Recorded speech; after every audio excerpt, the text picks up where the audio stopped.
Hola licenciados, espero tengan un excelente día. Continuaremos con la clase donde se abordará valoración clínica, diagnóstico y tratamiento. El diagnóstico de la epilepsia es esencialmente clínico. Está basado en la aparición de crisis convulsivas y se apoya de pruebas de electroencefalografía y neuroimagen. El pronóstico de la epilepsia depende mucho de la etiología, así como un inicio temprano del tratamiento y de su continuidad. Se estima que alrededor del 70% de las personas que cursan con algún tipo de epilepsia pueden llevar una vida normal si reciben un tratamiento adecuado. Para poder valorarlo, tenemos diferentes aspectos para llegar a una valoración y por lo tanto a un diagnóstico exitoso. Para esto necesitamos realizar una anamnesis, una exploración física y pruebas complementarias. La anamnesis, recuerden que la vamos a realizar mediante una serie de preguntas, una ficha de identificación mediante una historia clínica que incluye ficha de identificación, antecedentes heredofamiliares, antecedentes personales patológicos, antecedentes personales no patológicos. Lo importante a la hora de realizar una anamnesis es recabar la mayor información posible. Entre las preguntas que se buscan resolver son las siguientes: que si el paciente ha tenido alguna crisis epiléptica, que si tuvo un inicio focal, qué tipo de epilepsia cursa el paciente, que si ha estado en un estado postcrítico y que si se trata de una epilepsia de tipo aguda o sintomática, qué tipo de trastorno va adjunto a esta. Entonces es un proceso en el cual sí se requiere de un detallamiento de toda la información. Es importante que se obtenga un detallado relato sobre lo que ocurrió. Se debe interrogar tanto al paciente como a los testigos acerca de lo que sucedió durante y después de dicho episodio, ya que solo así vamos a poder distinguir si existe, si esta fue una crisis de índole de epilepsia o si es de algún otro fenómeno. Entonces tenemos que indagar acerca de las circunstancias de aparición, la duración, los pródromos, la primera manifestación y cómo se fue dando, si hay movimientos anómalos cuando se presenta la epilepsia, el nivel de conciencia después de la crisis, si hubo pérdida o no hubo pérdida de conciencia, si hubo manifestaciones vegetativas y el grado de alerta después del episodio. Todos estos datos nos van a ayudar a recabar la mayor información posible acerca del paciente y de cómo es el tipo de epilepsia que tiene, las crisis, la recurrencia, la duración. Todo esto es muy importante para poder dar un adecuado tratamiento. En la exploración física tenemos que hacer dos tipos de exploración: la física general y la neurológica completa. Eh, las crisis focales y la existencia de una focalidad neurológica obligan a descartar cualquier tipo de lesión. Entonces tenemos que hacer este tipo de exploración para especificar bien el tipo de epilepsia. También, si el paciente presenta fiebre, se debe descartar algún tipo de infección en el sistema nervioso que nos esté generando una crisis epiléptica. Regularmente durante la exploración física, los pacientes suelen mencionar que han cursado con alguna sintomatología motriz, es decir, movimientos automáticos en extremidades o en músculos faciales. Pueden ser espasmos rítmicos o una rigidez que pues lleva cierto tiempo. También mencionan que hay sintomatología sensorial, cognitiva y psicológica, en el cual pues ya viene involucrado lo que son las alteraciones de conciencia, la percepción y el rendimiento mental. Esto pues obviamente va a perturbar la función diaria del individuo, las actividades de la vida diaria humana. Entonces es importante conocer este tipo de información para que sea un tratamiento adecuado. Además de que hay casos en los que ocurre el dichoso SUDEP, que es la muerte súbita, ¿sale? Entonces también hay que contemplar todo este tipo de información. En la tercera parte tenemos las pruebas complementarias. Aquí se debe solicitar una analítica, una punción lumbar, técnicas de imagen como resonancia magnética, tomografía, electroencefalograma y videoelectroencefalograma. Entonces vamos a abordar cada uno de estos aspectos.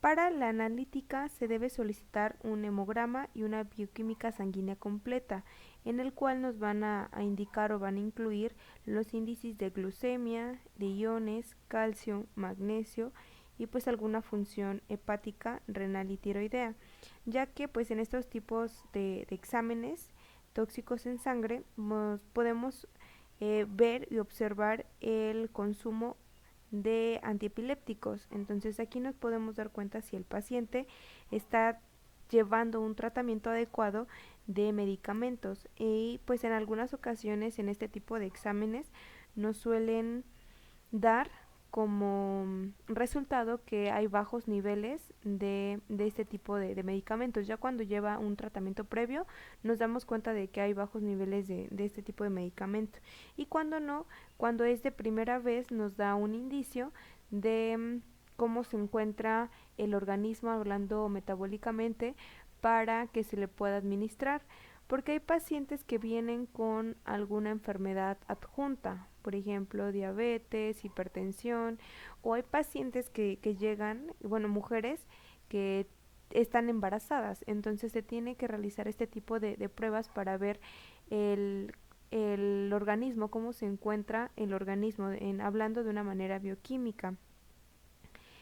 La punción lumbar no forma parte de un estudio habitual, eh, sino que este se va a utilizar en caso de urgencia, ya cuando hay una sospecha de infección en el sistema nervioso, ya sea por vasculitis, una hemorragia subaracnoidea, y en pacientes que tienen VIH, es decir, el virus de inmunodeficiencia humana, ya que pues no sabemos bien el origen, y una punción lumbar es una buena opción para saber si el paciente tiene alguna infección adjunta.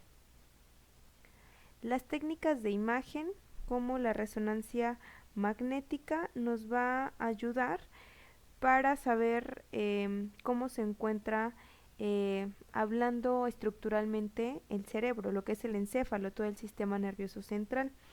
Entonces, recuerden que la resonancia magnética es una técnica en la cual nos da una alta resolución de imagen en cuanto al sistema nervioso.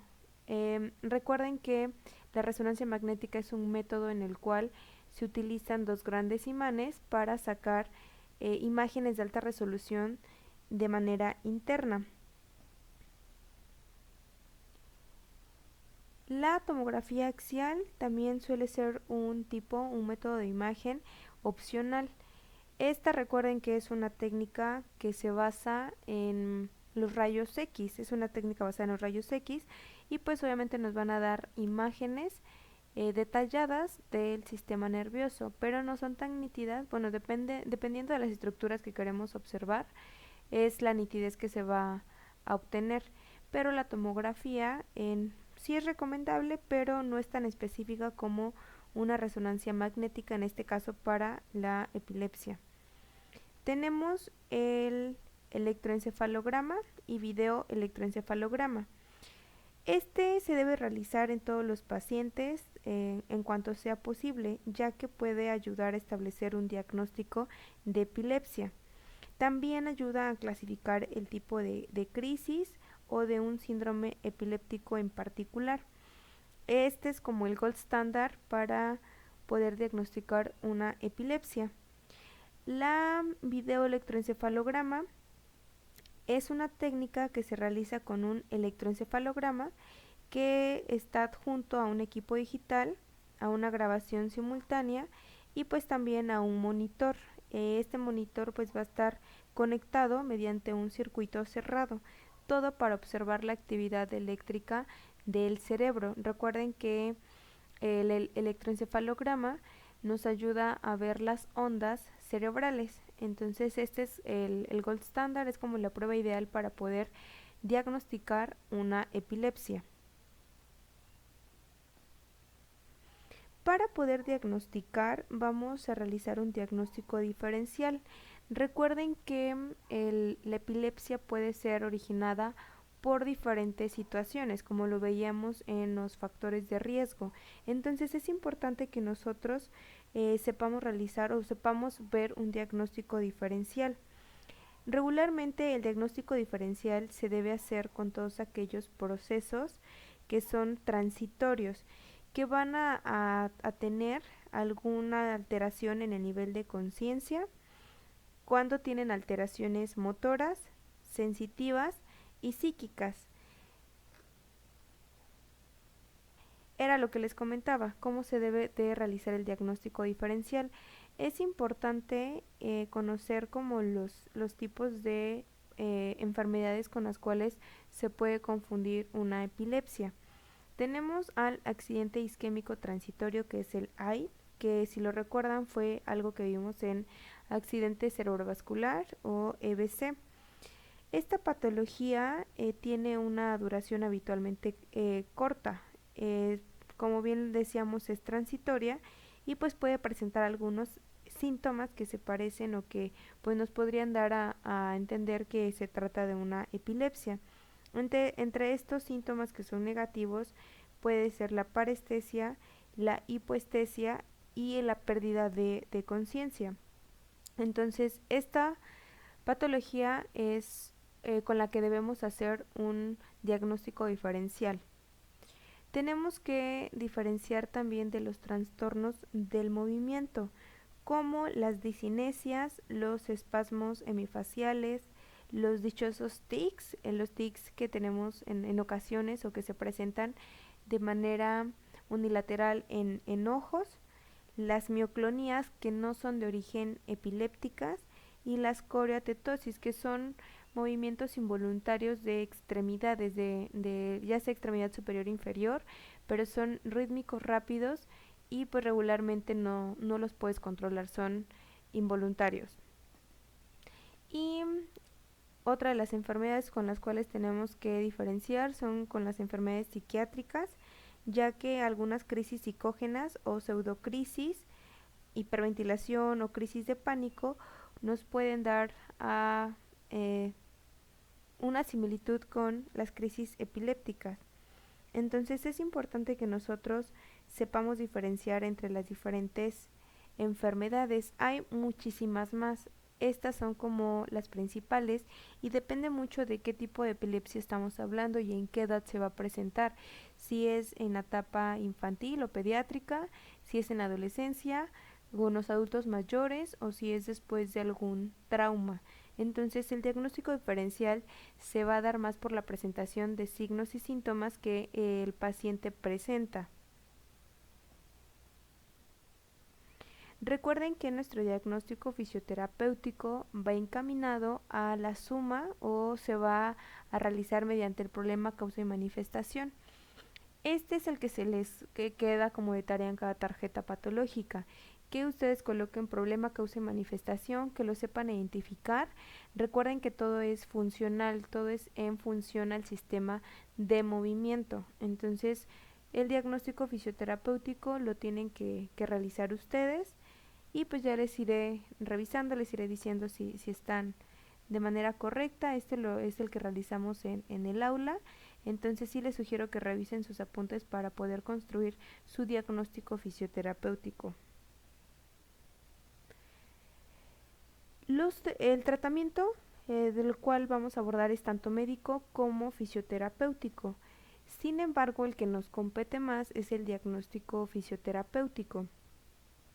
Recordemos que para el tratamiento médico, los medicamentos antiepilépticos no van a curar la enfermedad, pero sí van a evitar que se produzcan algunas complicaciones. Entonces sí es importante insistirle al paciente que pues adquieran o que estén administrándose el medicamento de manera correcta. Entonces es necesario que haya un consumo adecuado de medicamentos para que la enfermedad se controle y el paciente quede con menos crisis a lo largo del día o de la semana.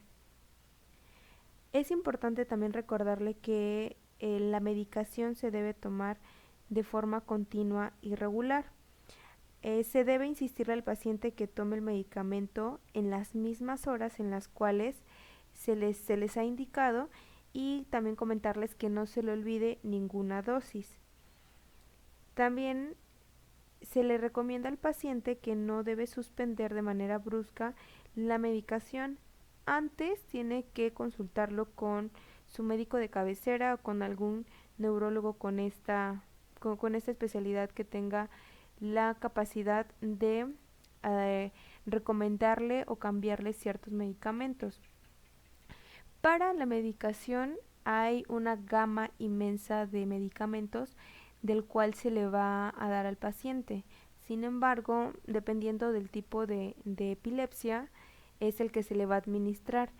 Hay muchísimas dosis, hay diferentes indicaciones, contraindicaciones, pero a grandes rasgos los medicamentos que más se van a utilizar es la gabapentina, la lamotrigina, la oxcarbamazepina, el topiramato y la vigabatrina. Hay regularmente son inhibidores los que van a estar dando o administrando a este tipo de pacientes, porque recuerden que la epilepsia es una excitación o una sobreexcitación neuronal. Entonces lo que van a estar administrando de manera regular son inhibidores para que las crisis disminuyan, el número y la duración de crisis disminuyan. Para el tratamiento fisioterapéutico tenemos una inmensa variedad de principalmente nos vamos a enfocar a el ejercicio. Hay un artículo muy bueno que es el efecto del ejercicio físico en epilepsia de Escudero, en el cual pues nos habla ya muy específico de cuáles son las actividades que debe realizar el paciente con epilepsia. De manera específica en este artículo se habla de cuáles son los factores que debemos tener en cuenta al momento de prescribir una dosificación del ejercicio, que vamos a estarle dando al paciente una serie de ejercicios. La actividad física de manera regular es muy benéfica para todos los sectores, ya sea ya sea en edad, en diferentes enfermedades. Y para ello, la epilepsia es una enfermedad en la cual el ejercicio juega un papel muy importante, ya que al momento de implementar un plan terapéutico, se controla la parte física del paciente, mejora su condición, su autoestima y su confianza. Además de que cuando se fortalecen ciertas estructuras, ciertas partes corporales, ayudan a evitar lesiones después de una crisis epiléptica. Entonces sí es importante comentarle al paciente que realice una actividad física habitual. Nosotros como fisioterapeutas tenemos el deber de recomendarle los ejercicios, pero siempre y cuando esté controlado. Es muy importante que el paciente, antes de iniciar cualquier actividad deportiva o cualquier actividad que involucre un ejercicio, se tiene que tener en cuenta diferentes factores, entre ellos el tipo de epilepsia, evolución y tiempo transcurrido desde la última crisis epiléptica, la medicación epiléptica que mantiene y sus efectos secundarios, las precauciones y prevenciones ante la práctica deportiva. En el primer punto es importante que pues tengamos en cuenta este factor, ya que un paciente epiléptico que esté mal controlado y con múltiples crisis epilépticas genera un riesgo de caída. Entonces se debe tener mucho cuidado con las actividades y las estrategias que se van a utilizar para este tipo de pacientes. Sin embargo, cuando un paciente epiléptico está bien controlado, se tienen claros los patrones que tiene el paciente y a qué hora específica del día, por ejemplo los que son de carácter nocturno, se puede elegir entre una gran variedad de deportes y actividades para su beneficio. Entonces sí es importante saber como que estas características para poder dar un tratamiento específico. En el segundo punto, que es la medicación epiléptica que mantiene sus efectos secundarios, sí tenemos que recordarle al paciente que esté continuamente con su medicación para evitar que de sorpresa tenga alguna crisis durante el plan terapéutico. Entonces sí tenemos que mantener controlado este aspecto, tener una comunicación constante con su médico de cabecera, o por lo menos que el paciente nos dé el listado de medicamentos que está consumiendo y saber cómo funcionan. ¿Para qué? Para que nosotros evitemos crisis epilépticas durante la actividad que se esté realizando.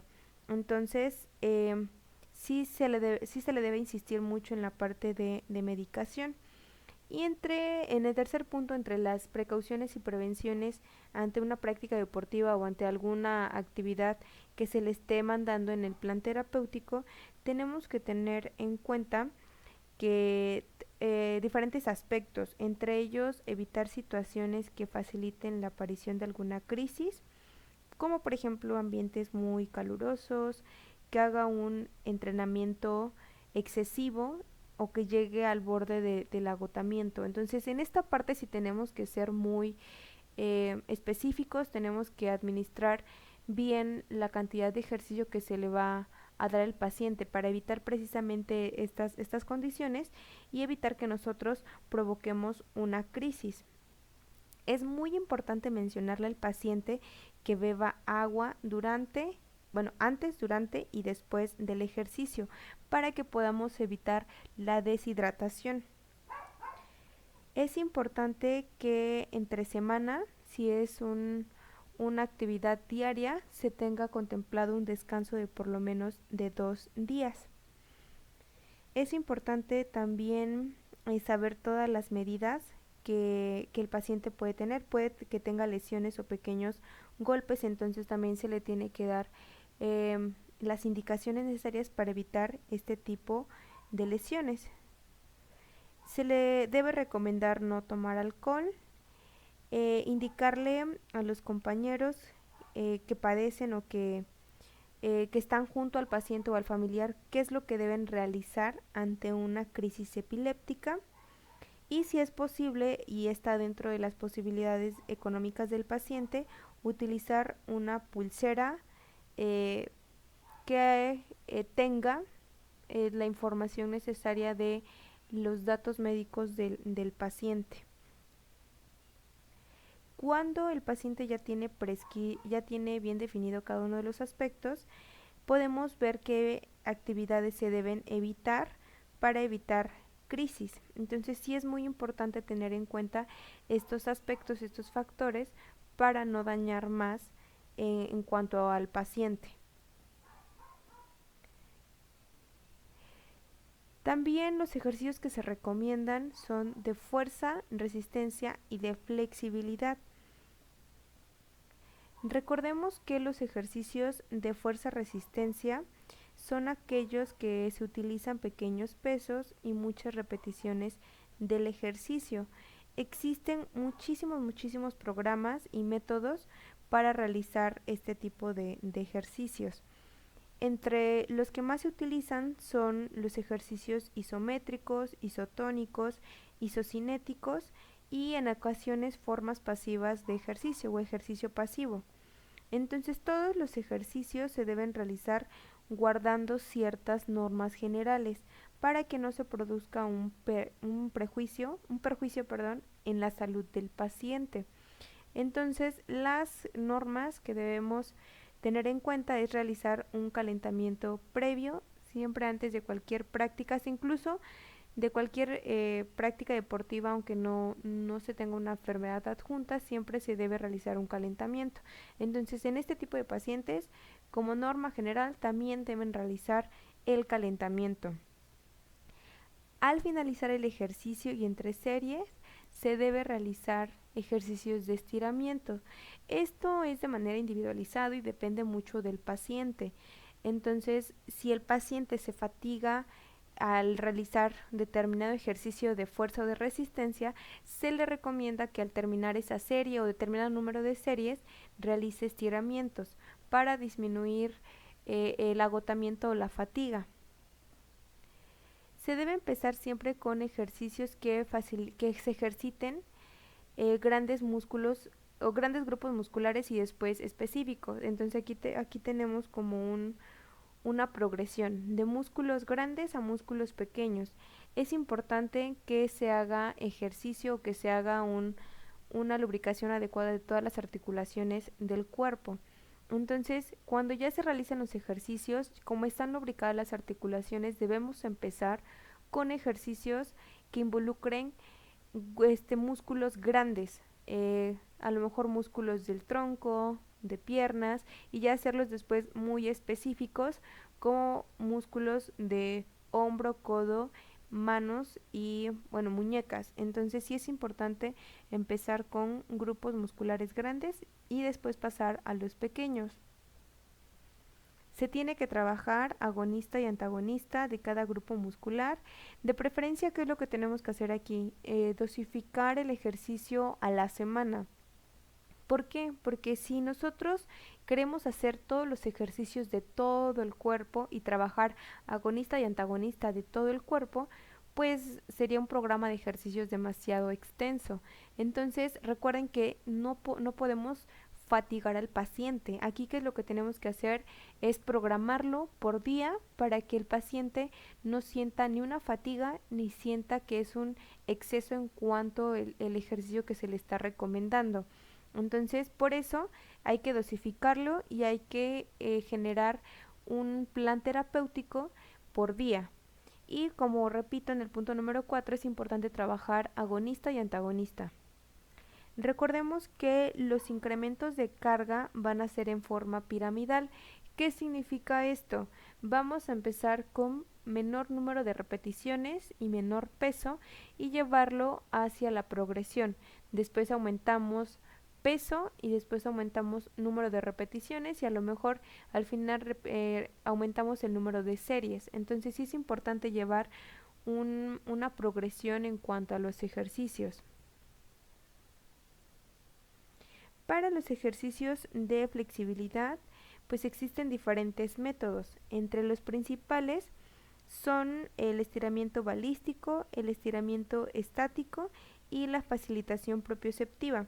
Sin embargo, el estiramiento estático es como el preferido, ya por ser de los más sencillos, de los que más rápido se aprenden y de los que más rápido se llevan a cabo.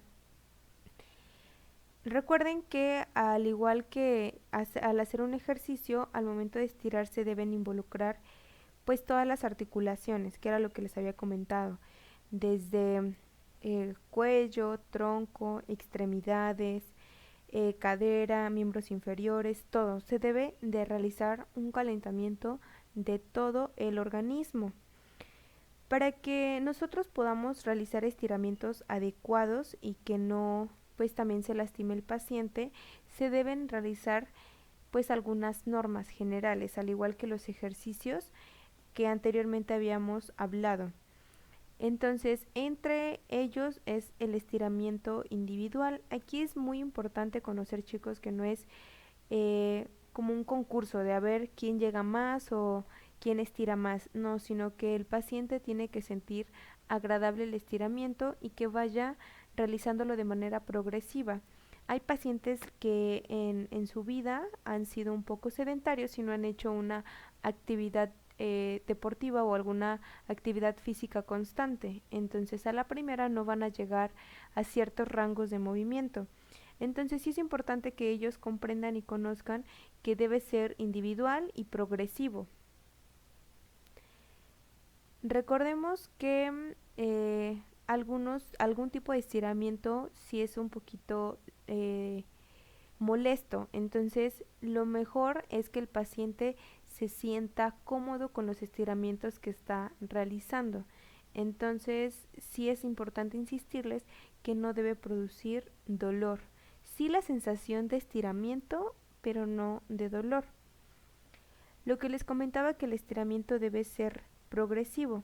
Recordemos que cuando realizamos un estiramiento se siente pues una sensación de tirantez. Entonces se debe mantener la postura hasta que disminuya el dolor. Y ya cuando disminuyó el dolor, debemos volver a estirar y mantenerlo unos segundos, de 15 a 30 segundos. Este es como se debe realizar un estiramiento de manera adecuada. Entonces debe ser un estiramiento progresivo. En el cuarto punto tenemos que es importante mantener relajado el resto del cuerpo. Hay pacientes que no están acostumbrados a estirar y por este motivo les genera pues una sensación incómoda de pues mantener la posición. Entonces se les indica que solamente se estire ciertas partes, pero que el resto del cuerpo lo mantenga relajado. ¿Y esto cómo lo va a lograr? Viene en el punto número 5, que es a través de la respiración. El estiramiento va muy de la mano con el tipo de respiración que realice el paciente. Entonces la respiración debe ser lenta, profunda y rítmica.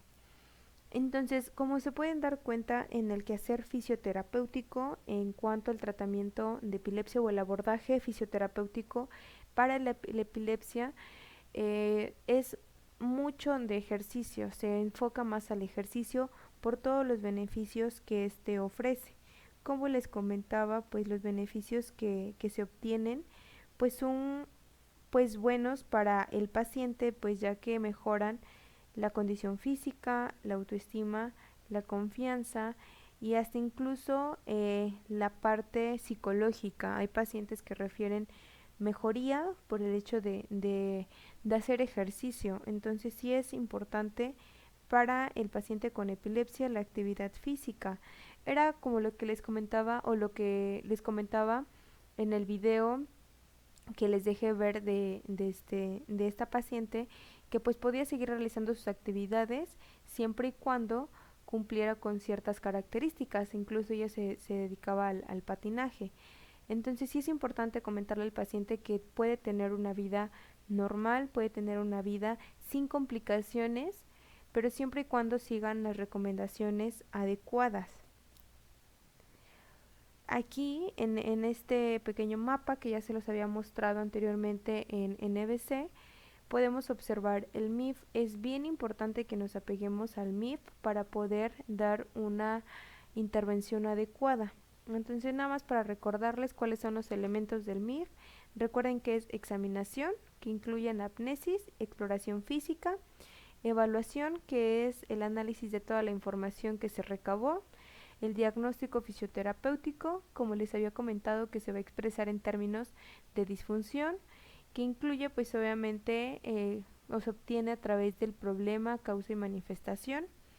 El pronóstico, que es a través del método SMART, y pues de manera específica se buscan objetivos a corto, mediano y largo plazo, y una intervención en los diferentes periodos en el cual se encuentra el paciente. Hay pacientes que nos van a llegar pues recientes, o hay pacientes que van a llegar ya en una etapa eh, posterior al evento. Entonces sí es importante que nosotros conozcamos la forma en la cual vamos a tratar, que es importante que conozcan la fisiopatología y que para que ustedes puedan abordar al paciente con epilepsia tengan en consideración toda la información que les comenté.